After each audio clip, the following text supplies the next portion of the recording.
देखो, I know exactly why you clicked on this explainer. You are dreading this, aren't you? तुम्हारे सामने एक बहुत मोटी लिटरेचर की टेक्स्ट बुक खुली हुई है और एग्जाम एकदम सर पर बैठा है।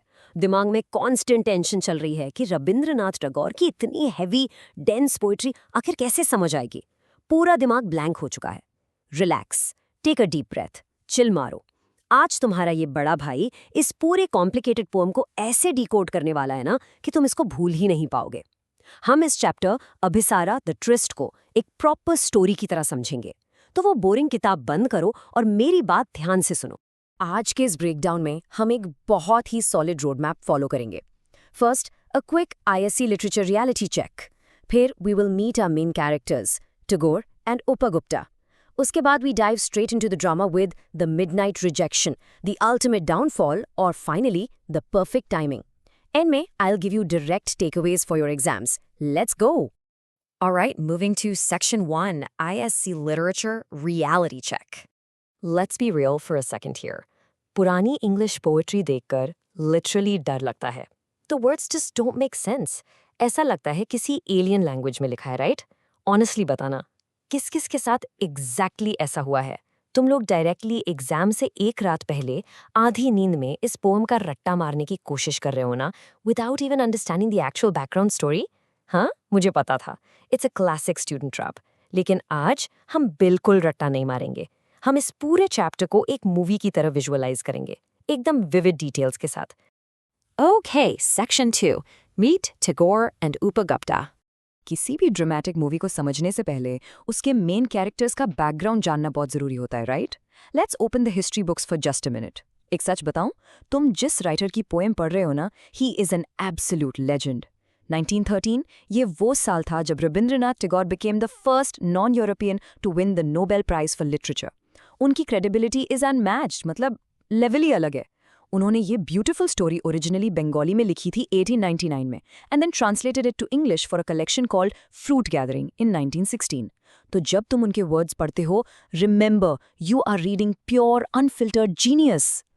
और इस एपिक पोएम का हीरो कौन है? उपगुप्ता।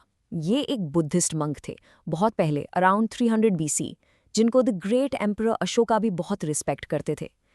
उपगुप्ता को ना तुम अपने कॉलेज का वो सुपर काम, सॉर्टेड और फियर्सली फोकस्ड सीनियर समझ लो।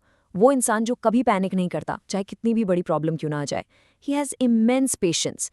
ये कैरेक्टर ट्रेट जरूर याद रखना, क्योंकि आगे स्टोरी में ये बहुत बहुत काम आएगा। Now for the drama, section 3, the midnight rejection. चलो एकदम प्रॉपरली सीन सेट करते हैं। मथुरा का शहर है, अगस्त का महीना, एकदम dark murky night, 0 stars, no lamps, completely pitch black. और हमारा काम hero Upagupta is just sleeping right there in the dust by the city wall. तभी अचानक एक लाइटनिंग स्ट्राइक होती है और एक ग्रैंड एंट्री होती है वसावदत्ता की। She is a dancing girl. Notice these words ध्यान से, drunk with the wine of her youth. वो फुल ऑन अपने पैसे और ब्यूटी को फ्लेक्स कर रही है, एकदम उस एरोगेंट क्लास टॉपर की तरह जो सबके सामने अपना नया आईफोन और एक्सपेंसिव ब्रांडेड कपड़े शो ऑफ करता है। उसके पास सब कुछ है, यूथ, जूल्स, ब्यूटी। उसके पैरों के घुंघरू की लाउड आवाज से उपगुप्ता की अचानक नींद खुलती है। वसावदत्ता देखती है कि इतना हैंडसम यंग मंक ऐसे डर्टी जमीन पर सो रहा है। शी टेल्स हिम, मेरे घर चलो, ये धूल तुम्हारे लिए नहीं है। Now pause, listen carefully, 1 minute सोचो।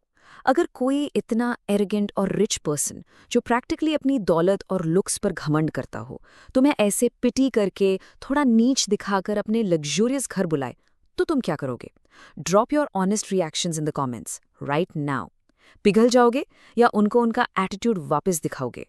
लेकिन उपगुप्ता, हमारे सॉर्टेड काम सीनियर, उन्होंने उसको बिल्कुल इग्नोर किया, एकदम cold. He literally says, woman go on your way, when the time is ripe, I will come to you. What an epic rejection! उन्होंने उसकी superficial arrogance को एक सेकंड के लिए भी वैलिडेट नहीं किया। उन्हें उसके एक्सपेंसिव जूल्स और फेक ब्यूटी से लिटरली कोई फर्क नहीं पड़ता। He boldly told her, जब सही वक्त आएगा मैं खुद आऊंगा। और तभी, as if nature was actually agreeing with him, the black night showed its teeth in a flash of lightning and the storm growled. Vasavadatta literally डर के मारे वहां से चली गई। Moving on to Section 4, The Ultimate Downfall. Fast forward, 1 साल भी पूरा नहीं हुआ है एंड स्टोरी में एक मैसिव क्रेजी प्लॉट ट्विस्ट आता है। नैरेटिव एकदम फ्लिप हो चुका है। इस टाइम जंप को थोड़ा ध्यान से समझना। पहले था अगस्त की मर्की नाइट और लाउड स्टॉर्म, और अब है अप्रैल का ब्यूटीफुल स्प्रिंग इवनिंग। हवा एकदम वार्म है, आसमान में फुल मून निकला है और ब्रांचेस पर कोयल्स गा रही हैं। बड़ा पीसफुल सा सीन है ना। But here is the massive irony of it all. मौसम जितना ज्यादा बेटर हुआ है, वासव दत्ता की लाइफ उतनी ही ज्यादा बिगड़ चुकी है। इस कंपैरिजन को देखो। अगस्त में she was constantly flexing, beautiful, incredibly rich, arrogant and covered in expensive jewels. और अप्रैल में, less than a year later, she is struck with a black pestilence. उसकी पूरी बॉडी पर पेनफुल स्मॉल पॉक्स के सोर्स हैं और उसको टाउन के बाहर एक्चुअली फेंक दिया गया है।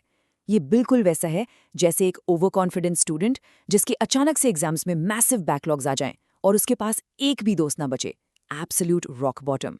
She has lost everything she used to blindly flex about. Notice the harsh phrasing here, driven away from the town. जब तुम्हारे पास पावर थी, ब्यूटी थी, पैसा था, तब पूरा टाउन तुम्हारे आगे पीछे घूमता था। लेकिन आज जब वो बीमार है, फेक फ्रेंड्स तुम्हें तुम्हारे लोएस्ट पॉइंट पर टोटली अकेला छोड़ देते हैं। किसी को इन्फेक्शन नहीं चाहिए। सोसाइटी की एक्चुअली यही सबसे हार्श रियलिटी है। Superficial status means absolutely nothing when a real disaster strikes. She is completely, utterly isolated in the dark shadow of a mango grove, alone. Section 5. The perfect timing. Or this brings us to the absolute climax of the entire poem. यहाँ पर टैगोर हमें loudly दिखाते हैं कि true character और pure compassion actually दिखता कैसा है real life में। जब बाकी सब selfish लोग डर के मारे भाग गए, guess who randomly shows up? उपा गुप्ता। और वो दूर खड़े होकर sympathy नहीं दिखाते। Look at his exact actions. He sits right by her side. वो उसका फीवरिश सर अपनी गोद में रखते हैं, उसके ड्राई लिप्स पर पानी लगाते हैं और उसकी पेनफुल सोर्स वाली बॉडी पर सूदिंग बाम लगाते हैं। ये होते हैं रियल फ्रेंड्स। वो एक ट्रू फ्रेंड जो तुम्हारे एब्सोल्यूट वर्स्ट फेज में तुम्हारे साथ बिना हिले खड़ा होता है, without judging you for your past mistakes या तुम्हारा पुराना एरोगेंस। वसावत दत्ता टोटल शॉक में है। उसको विश्वास ही नहीं हो रहा है कि कोई उसको ऐसे टच भी कर रहा है। She softly asks, "Who are you, merciful one?" सोचो उसके दिमाग में क्या चल रहा होगा उस वक्त। जिस इंसान को उसने अपनी जवानी और दौलत के नशे में अंधी होकर पिटी किया था, एग्जैक्ट वही असेटिक आज लिटरली उसकी जान बचा रहा है। और कब? जब उसके अपने सो कॉल्ड दोस्त उसको कूड़ा समझकर बाहर फेंक गए। Pause this explainer right now. Seriously, I mean it. अपना दिमाग लगाओ और ध्यान से सोचो, तुम्हारे फ्रेंड सर्कल में एक्चुअल उपा गुप्ता कौन है? कौन है वो इंसान जो तुम्हारे फेल होने पर या तुम्हारे लोएस्ट पॉइंट पर लिटरली तुम्हारे साथ आकर बैठेगा? अगर तुम्हारी लाइफ में कोई एक भी ऐसा है ना, तो you are very very lucky. Keep them close. और तब फाइनली उपा गुप्ता अपना अल्टीमेट पंच लाइन डिलीवर करते हैं। He looks at her and says, "the time at last has come to visit you and I am here, Vasavadatta." ये सुनकर literally goosebumps आते हैं। वो जो राइप टाइम उन्होंने अगस्त में बोला था ना, उसका मतलब कोई रोमांस या फिजिकल अट्रैक्शन नहीं था। सही वक्त तब था जब वासव दत्ता का सारा एरोगेंस टूट चुका था और उसको सच में अनकंडीशनल हेल्प और कंपैशन की जरूरत थी। He waited patiently for her to shed her superficiality. And finally, Section 6. Explainer takeaways and outro. Amazing story right? एकदम मूवी जैसी। अब फटाफट अपना एग्जाम मोड ऑन कर लो, क्योंकि ये पॉइंट्स डायरेक्ट तुम्हारे आंसर्स बनाएंगे बोर्ड एग्जाम्स में। सबसे पहले चैप्टर के टाइटल को डीप में समझते हैं। The tourist. नॉर्मली ट्रिस्ट का मतलब होता है लवर्स के बीच एक सीक्रेट रोमांटिक मीटिंग, लेकिन टैगोर ने इसको टोटली कंप्लीटली फ्लिप कर दिया है। यहाँ कोई रोमांस नहीं है। यहाँ tryst is a meeting of pure selfless spiritual compassion. एक सोल दूसरी टूटी हुई सोल की हेल्प कर रही है बिना किसी मतलब के। ये पॉइंट अपने एग्जाम में डेफिनेटली 100% लिखना। एग्जामिनर इंप्रेस हो जाएगा। अब ये कोर थीम्स बहुत ध्यान से देख लो। I literally want you to take a screenshot right now. First, superficiality always fades. Beauty, youth, wealth, ये सब एक न एक दिन खत्म हो जाएगा, जैसे वसावत दत्ता का हुआ। Second, true beauty inner compassion में होती है, just like Upagupta's actions. Third, patience is extremely vital. सही वक्त का इंतजार करना आना चाहिए जिंदगी में। और last, unconditional love expects nothing in return. Upagupta ने किसी रिवॉर्ड या प्रेज के लिए उसकी हेल्प नहीं की, उन्होंने just as a human duty help की। भाई लोगों, आईएससी का सिलेबस वाकई बहुत हैवी है, पर अगर हम हर चैप्टर को इस तरह से ब्रेक डाउन करके एक नैरेटिव बनाकर समझें, तो लिटरेचर में फुल मार्क्स लाने से तुम्हें कोई नहीं रोक सकता। अगर तुम्हें इस ब्रेकडाउन सेशन से जेन्युइनली एग्जाम एंजाइटी कम करने में हेल्प मिली है तो फटाफट इसको अपने कॉलेज और स्कूल के उन डेड व्हाट्सएप ग्रुप्स में शेयर कर दो। अपने दोस्तों की भी हेल्प करो। और हाँ, चैनल को सब्सक्राइब जरूर कर लेना so you don't miss the next critical chapter breakdowns. We are absolutely going to ace this exam together. Before you close this tab and go back to your books, मैं तुम्हें एक बहुत ही provocative thought के साथ छोड़ना चाहता हूँ। आज खुद से ऑनेस्टली एक सवाल पूछो।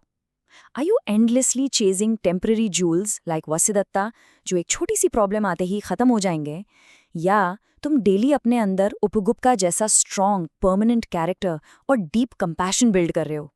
Just think about it. मिलते हैं नेक्स्ट ब्रेकडाउन में। Keep studying and stay calm.